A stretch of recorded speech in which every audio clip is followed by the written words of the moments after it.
रुख करते हैं बस्तर से आ रही बड़ी खबर का, जहां पर मध्य क्षेत्रीय परिषद की 26वीं बैठक जारी। केंद्रीय गृह मंत्री अमित शाह की अध्यक्षता में बैठक का आयोजन। सीजी, एमपी, यूपी और उत्तराखंड के मुख्यमंत्री मौजूद। मुख्यमंत्री साय और मध्य प्रदेश के मुख्यमंत्री डॉक्टर मोहन यादव हुए शामिल। मुख्यमंत्री योगी और उत्तराखंड के सीएम पुष्कर सिंह धामी भी मौजूद। बैठक में कई महत्वपूर्ण विषयों पर हो रही चर्चा। अंतर्राज्यीय विवादों के निपटारे और डिजिटल गवर्नेंस पर चर्चा। नक्सल उन्मूलन और आदिवासी कल्याण पर भी चर्चा।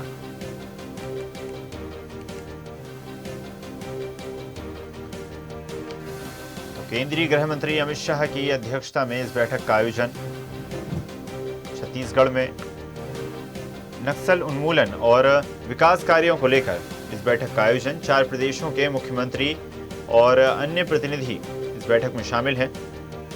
मुख्यतः मुख्यमंत्रियों की शिरकत इस बैठक में। मध्य प्रदेश के मुख्यमंत्री डॉक्टर मोहन यादव, छत्तीसगढ़ के मुख्यमंत्री विष्णुदेव साय, उत्तर प्रदेश के मुख्यमंत्री योगी आदित्यनाथ और उत्तराखंड के मुख्यमंत्री पुष्कर सिंह धामी, और साथ ही केंद्रीय गृह मंत्री अमित शाह की अध्यक्षता में इस बैठक का आयोजन। तस्वीरें आप देख सकते हैं किस प्रकार मध्य प्रदेश के मुख्यमंत्री और साथ ही कैबिनेट मंत्री कैलाश विजयवर्गीय भी बैठक में शिरकत करने पहुंचे हैं। केंद्रीय गृह मंत्री अमित शाह की अध्यक्षता में इस बैठक का आयोजन। चारों ही प्रदेशों से बड़ी संख्या में जनप्रतिनिधि भी इस बैठक में शामिल हैं। चलिए खबर पर अधिक चर्चा करते हैं। Sanjay Shekhar ji, doctor Sanjay Shekhar ji, state head Chhattisgarh, हमारे साथ जुड़ गए हैं। संजय जी, जिस प्रकार जानकारी प्राप्त हो रही है, काफ़ी अहम ये बैठक है और मुख्यमंत्रियों के साथ साथ उन प्रदेशों के जनप्रतिनिधि भी बैठक में शामिल हैं, और न सिर्फ नक्सलवाद को लेकर, न सिर्फ विकास कार्यों को लेकर, बल्कि साझा संस्कृतियों को किस प्रकार जोड़ा जा सकता है, किस प्रकार पूरे देश को प्रोत्साहित किया जा सकता है, इस दिशा में भी बैठक का आयोजन।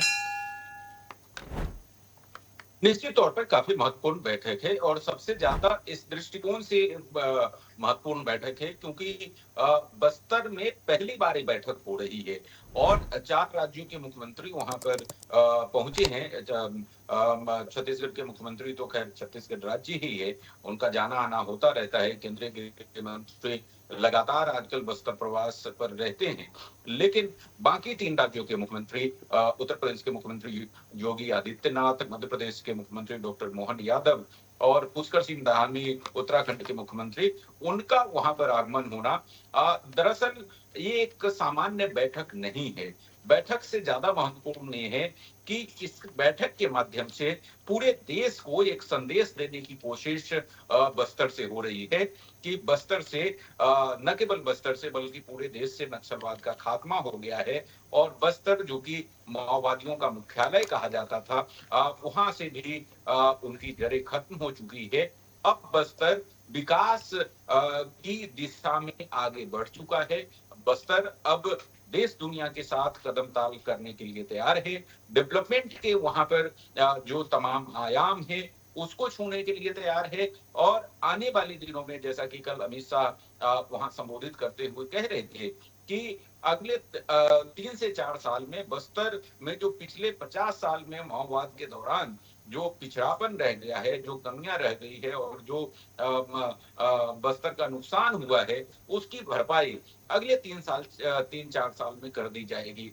तो एक संदेश देने की कोशिश है पूरे देश और दुनिया को कि बस्तर वो नहीं है जिसको आप किताबों में पढ़ा करते थे, जो टेलीविजन में देखा करते थे कि बस्तर में आने पर कहीं भी माओवादी हमला हो जाएगा, कहीं ब्लास्ट हो जाएंगे। वो दिन अब लग चुके हैं। अब बस्तर से नक्सलवाद का खात्मा है, अब बस्तर से हिंसा का खात्मा हो चुका है और बस्तर में जो विकास के लिए जो आधारभूत संरचनाएं हैं उसका भी विकास किया जाएगा। बस्तर में पर्यटन का डेवलपमेंट की जो संभावनाएं हैं वो तो होंगे ही, साथ ही चूंकि आदिवासी बहुल पूरा इलाका है, 7 जिले हैं और पूरे संभाग में वन क्षेत्र बड़ी संख्या में है, तो वनोत्पाद के दृष्टिकोण से, वन आधारित उद्योग लगाने के दृष्टिकोण से, ग्रामीण अर्थव्यवस्था को बेहतर करने के दृष्टिकोण से, ट्राइबल टूरिज्म के दृष्टिकोण से किस तरीके से बस्तर का डेवलपमेंट हो।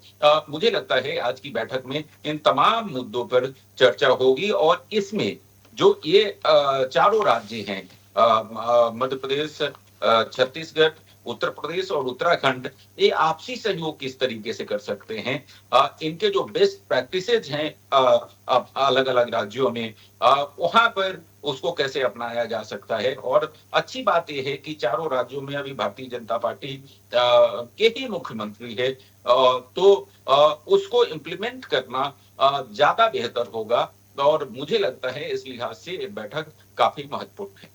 संजय जी, जिस प्रकार हाल ही में क्रिकेट के भगवान कहे जाने वाले सचिन तेंदुलकर भी छत्तीसगढ़ पहुंचे थे और जब तक ऐसा माना जा रहा था कि नक्सलवाद खत्म हो चुका है, लेकिन उनकी सुरक्षा को लेकर कई बार सवाल खड़े हुए, कई कार्यक्रम भी आगे पीछे करने पड़े।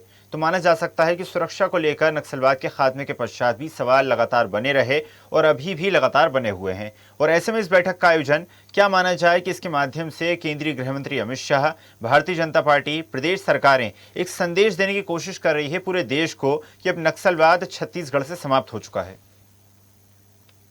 निश्चित तौर पर जैसा मैंने पहले आपको कहा कि ये बैठक सिर्फ एक बैठक नहीं है, एक बहुत बड़ा संदेश है पूरे देश और दुनिया को कि बस्तर, जो कि माओवाद का देश में मुख्यालय कहा जाता था, पूरे देश में सबसे ज्यादा गहरी जड़ें अगर माओवाद की कहीं की थी तो बस्तर में थी। बस्तर के अबूझमार में माओवादियों की ट्रेनिंग कैंप, उसके अलावे वहां पर उनके बंदूक और बाकी आर्म्स बनाने की फैक्ट्रियां, वो तमाम सारी चीजें थी, सब कुछ वहां से संचालित होता था।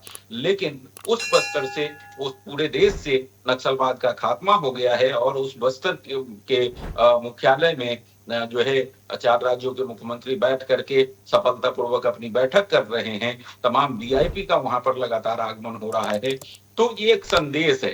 हालांकि जैसा कि आपने कहा कि सचिन तेंदुलकर आए थे, उस समय कुछ चीजें, देखिए वो पूरा इलाका ऐसा है, देखिए ऐलान हो गया है, बड़े माओवादी न्यूट्रलाइज कर दिए गए हैं, बड़े माओवादियों का आत्मसमर्पण हो गया है। लेकिन हमें ये नहीं भूलना चाहिए कि माओवाद एक विचारधारा है और विचारधारा से केवल जो सशस्त्र हथियार लेकर के लड़ाई कर रहे थे केवल उतने लोग प्रभावित हो, ऐसी बात नहीं है।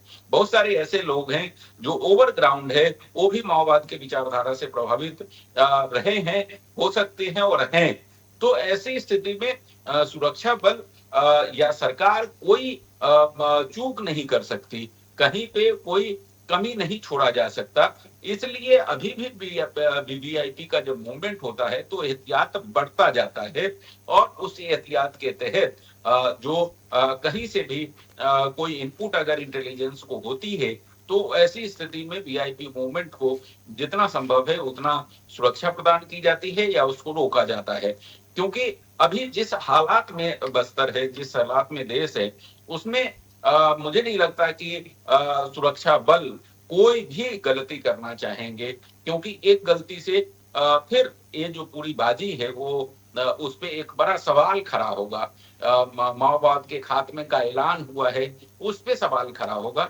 तो मुझे लगता है कि कोई भी सरकार, सुरक्षा बल इस तरह का कोई भी कमी नहीं छोड़ना चाहती है। इसीलिए सचिन तेंदुलकर के यात्रा के दौरान, प्रवास के दौरान कुछ स्थानों पर उनको नहीं लेकर के जाया गया, क्योंकि मैं फिर से कहूंगा कि ये नहीं भूला जाना चाहिए कि केवल सशस्त्र माओवादी जितने न्यूट्रलाइज किए गए हैं और जो आत्मसमर्पण किए हैं, माओवाद केवल उतना ही था, नक्सलवाद केवल उतना ही था। ओवरग्राउंड जो लोग हैं, जो उस विचारधारा से प्रभावित है, उनसे भी सतर्क रहने की जरूरत है।